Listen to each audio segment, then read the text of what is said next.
अस्सलाम वालेकुम, कैसे हैं आप सब। Welcome to my channel. आज मैं आप लोगों के साथ शेयर कर रही हूँ जी बहुत ही मज़ेदार chicken tikka pizza recipe without oven. तो चलें जी अब हम स्टार्ट करते हैं। पहले मैंने एक बाउल ले लिया, उसके अंदर 1 कप नीम गर्म पानी मैंने डाल दिया। उसके अंदर 1 टेबलस्पून मैंने ईस्ट का ऐड कर दिया और 1 टेबलस्पून ही मैंने उसके अंदर शुगर का ऐड कर दिया।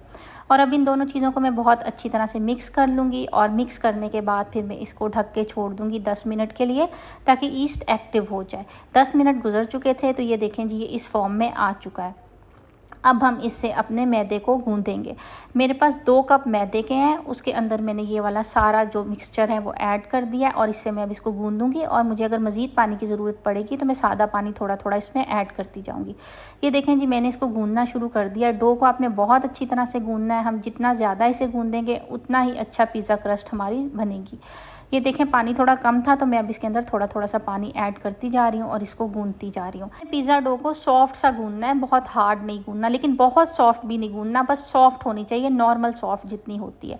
ये देखें जी डो हमारी गूँधती जा रही है और ये अपनी अच्छी सी फॉर्म में आती जा रही है। आपने इसी तरह से इसको गूँधना है और आपने 5 से 7 मिनट इसे गूँधने में लगाने हैं, ताकि ये बहुत ही अच्छी तरह गूँध जाए। जितनी अच्छी गूँधेगी उतना ही अच्छा पिज़्ज़ा हमारा बनेगा।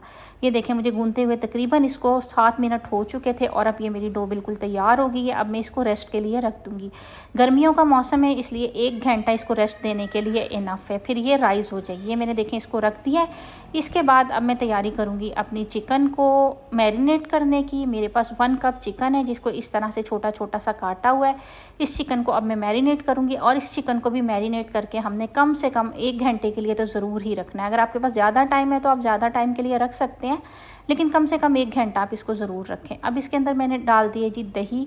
3 टेबलस्पून मैंने इसके अंदर दही के ऐड किए हैं। दही को अच्छी तरह से फेंट लीजिएगा, पहले में ऐड कीजिएगा। 1/2 टीस्पून मैंने इसके अंदर चिली फ्लेक्स के ऐड कर दिए हैं। चिली फ्लेक्स ऐड करने के बाद अब मैं इसके अंदर 1/2 टीस्पून चिकन तंदूरी मसाले का ऐड कर रही हूँ। चिकन तंदूरी मसाला ऐड करने के बाद अब हम इसके अंदर चिकन टिक्का मसाला ऐड करेंगे और 1/2 टीस्पून ही मैंने इसके अंदर चिकन टिक्का मसाले का ऐड किया है। 1 टीस्पून मैंने इसके अंदर लहसुन अदरक की पेस्ट डाल दिया। लहसुन अदरक की पेस्ट डालने के बाद मैंने इसके अंदर नमक डाल दिया। नमक हमने अकॉर्डिंग टू टेस्ट ही डालना है, मगर आप कोशिश कीजिएगा ज़रा हाथ हल्का ही रखिएगा क्योंकि तंदूरी और तिक्के मसाले में भी नमक होता है। 2 टेबलस्पून फिर मैंने इसके अंदर सिरके के ऐड कर दिए। उसके बाद मैंने इसको अच्छी तरह से मिक्स कर दिया है और मिक्स करने के बाद अब मैं इसको मैरिनेशन के लिए छोड़ दूँगी। जितनी देर में ये मैरिनेट होता है मैं पिज़्ज़ा सॉस तैयार कर लेती हूँ। पिज़्ज़ा सॉस तैयार करने के लिए मैंने 4 अदद बड़े साइज़ के टमाटर ले लिए थे। पानी को बॉईल करने के लिए रख दिया था। जब पानी बॉईल पे आ गया था तो मैंने इसके अंदर टमाटर ऐड किए और टमाटरों को 1 मिनट के लिए मैंने इसके साथ बॉईल करना है, फिर छील के ग्राइंड कर लेना है। फिर मैंने ले लिया एक फ्राइंग पैन। 2 टेबलस्पून मैंने उसके अंदर मक्खन के डाल दिए और मक्खन डालने के बाद अब मैं इसके अंदर लहसुन अदरक का पेस्ट ऐड कर दूंगी। लहसुन अदरक के पेस्ट को मैंने 30 सेकंड्स के लिए इसके साथ सौते कर लेना है। जब इसमें से हल्की सी खुशबू आने लग जाएगी तो इस टाइम पर मैं इसके अंदर प्याज ऐड कर दूंगी। 1 अदद मीडियम साइज़ का प्याज था जिसको मैंने बहुत बारीक चॉप कर लिया था और उसे भी ऐड करने के बाद मैं इसके साथ पकाना शुरू कर दूंगी। और इतनी देर के लिए मैंने इसे फ्राई करना है जब तक कि वो ट्रांसपेरेंट से नहीं हो जाता। हमने उसका कलर नहीं चेंज करना, सिर्फ ट्रांसपेरेंट करना है। उसके बाद मैंने इसके अंदर टोमेटो सॉस डाल दी थी, वही वाले टोमेटोज जिनको मैंने बॉईल किया था उसके बाद ग्राइंड कर लिया था, उसकी ये सॉस बनी है, उसको मैंने इसके अंदर ऐड कर दिया। और अब इन तमाम चीज़ों को अच्छी तरह से आपस में मिक्स कर लेंगे और मिक्स करने के बाद फिर हम इसके अंदर स्पाइसेस ऐड करने शुरू करेंगे।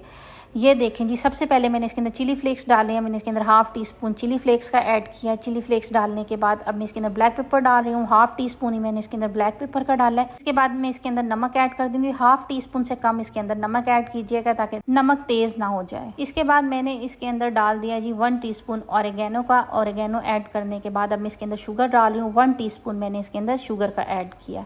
शुगर डालने के बाद मैंने इसके अंदर 1 टीस्पून सिरके का ऐड कर दिया और सिरका डालने के बाद इन तमाम चीज़ों को अच्छी तरह से मिक्स कर लेंगे। और मिक्स करने के बाद अब मैं इसके अंदर डाल रही हूँ tomato ketchup. 4 tablespoon tomato ketchup का मैंने इसके अंदर ऐड किया था। अगर आप इसे थोड़ा सा स्पाइसी बनाना चाहते हैं तो आप 2 टेबलस्पून टोमेटो केचप और 2 टेबलस्पून चिली सॉस का ऐड कर सकते हैं, तो इसके अंदर थोड़ा सा स्पाइसी सा टेस्ट आ जाएगा।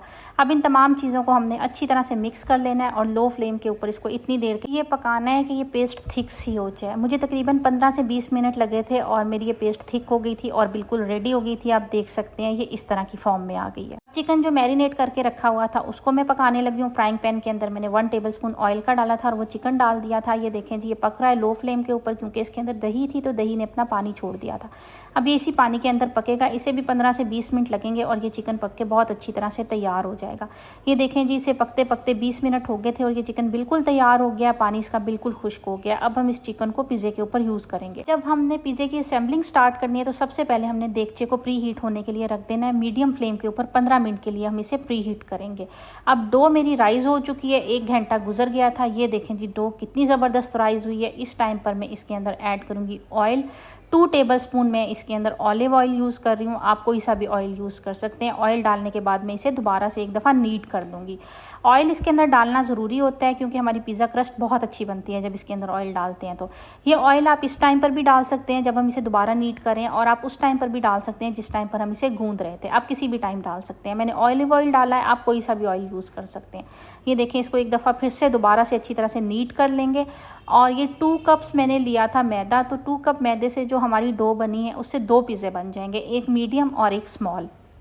मैंने अब इसको 2 हिस्सों में तकसीम कर लिया था और एक हिस्सा ये आपके सामने है। इसका मैंने इस तरह से एक पेड़ा सा कर लिया और पेड़ा करने के बाद अब मैं इसको फैलाऊंगी और पिज़्ज़ा की शक्ल में लेके आऊँगी। पिज़्ज़े की जो बेस होती है वो बनाऊंगी। अब मैं इसको हाथों की मदद से इस तरह से फैला रही हूँ।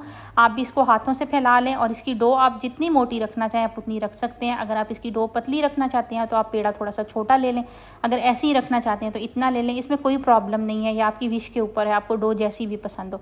पिज़्ज़ा पैन ले लिया मैंने, उसके अंदर मैंने ऑयलिंग करनी है, मैंने ऑयल डाल लिया उसके अंदर। और अब मैं एक ब्रश की मदद से इसके अंदर अच्छी तरह से ऑयलिंग कर लूँगी ताकि जब हम पिज़्ज़ा बनाएं तो हमारा पिज़्ज़ा इसके साथ चिपके नहीं। ये देखें जी, चारों तरफ मैंने इसके ऊपर अच्छी तरह से ऑयल लगा लिया।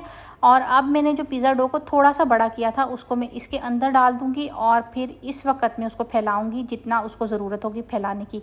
यानी कि हम अपने पैन के अकॉर्डिंग, जो पैन का साइज़ है उस हिसाब से हम इसको फैला लेंगे। ये देखें, आपके सामने मैं इस तरह हाथों की मदद से इसको फैला रही हूँ। और पूरे पैन में आपने इक्वली जो है ना इसका साइज़ रखना है, ये नहीं कि कहीं से मोटी हो और कहीं से पतली हो। और फैलाने के बाद मैं पिज़्ज़ा के किनारे सेट कर रही हूँ। ये देखें जी, जब हम बाज़ार से पिज़्ज़ा लेते हैं ना तो उसके किनारे इस तरह से होते हैं। आपने इस तरह हाथों की मदद से साइडों वाली जो जगह है उसको इस तरह से फोल्ड करते जाना है, तो ये बिल्कुल बाज़ार की तरह के पिज़्ज़े की शेप इसकी आ जाएगी।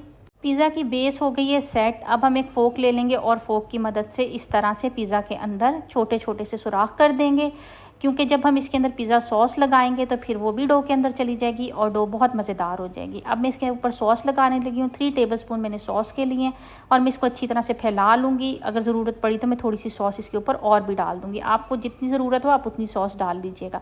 उसके बाद मैं इसके ऊपर डाल रही हूँ चीज़। ये मेरे पास मोज़रेला एंड चेडर मिक्स है 50-50%। आप भी मिक्स लीजिएगा, दोनों 50-50% होंगी तो आपका पिज़्ज़ा बहुत मज़े का बनेगा।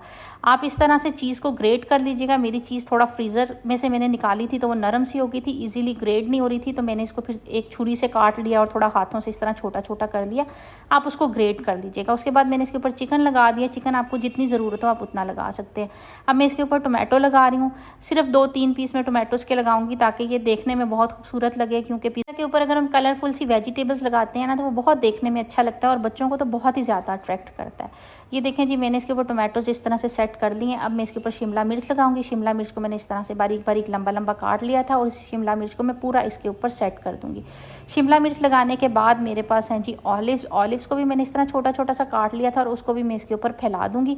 आप देख सकते हैं माशाल्लाह कितना प्यारा और कितना कलरफुल पिज़्ज़ा लग रहा है। अब मैंने इसके ऊपर ऑरिगेनो डाल दिया और इसके साथ ही चिली फ्लेक्स डाल दिए। 15 मिनट हो गए थे हमारे पतीले को प्री हीट होते हुए मीडियम फ्लेम पे। अब मैं इसके अंदर पिज़्ज़ा रखने लगी हूँ और पिज़्ज़ा रखने के बाद मैं इसको ढक दूंगी। तकरीबन 25 से 30 मिनट लगेंगे हमारे पिज़्ज़े को तैयार होने के लिए। 30 मिनट के बाद मैंने इसे ओपन करके देखा था तो पिज़्ज़ा माशाल्लाह बिल्कुल तैयार हो चुका था। आप देख सकते हैं इसके ऊपर जो चीज़ है वो बिल्कुल मेल्ट हो गई और इसकी क्रस्ट भी बिल्कुल तैयार हो गई है माशाल्लाह बनके। और ये देखने से ही आपको अंदाज़ा हो रहा होगा कि माशाल्लाह माशाल्लाह कितना अच्छा पिज़्ज़ा बनके तैयार हुआ है। बहुत ही टेस्टफुल पिज़्ज़ा था ये।